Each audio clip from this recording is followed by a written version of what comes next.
بسم اللہ الرحمن الرحیم۔ السلام علیکم دوستو، ویلکم کرتا ہوں عمران آفیشیل میں۔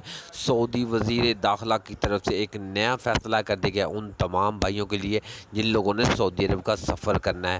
وہ جو لوگ پاکستان میں بیٹھے ہیں، جن لوگوں نے ایک ویکسین لی ہوئی ہے، دونوں ویکسین لگوائی ہے، ان کو اجازت نامہ بھی دے دیا ہے۔ تو کون سا فیصلہ کیا وزارت داخلہ کی طرف سے، جس کی مکمل ڈیٹیل اسی ویڈیو میں آپ کے ساتھ شیئر کرنے سے پہلے اپنے پیارے سے دوستوں سے گزارش کرتے ہیں کہ ویڈیو کو لائک اور چینل کو سبسکرائب کر لیں تاکہ اس طرح کے لیٹسٹ اپڈیٹ آپ تک پہنچ جائے۔ وزارت داخلہ کی طرف سے فیصلے میں یہ کیا گیا ہے کہ گاگا کو نوٹیفیکیشن جاری کر دیا گیا اور گاگا نے بتا دیا کہ فلائٹ سیشن کب بحال کیا جا رہا ہے۔ اب آپ ڈائریکٹ سفر کر سکتے ہیں۔ جو میرے بھائی وایا کر کے دبئی سے سفر کر رہے تھے یا کسی بھی اور کنٹری سے، تو اب وہ ڈائریکٹ سفر کر سکتے ہیں۔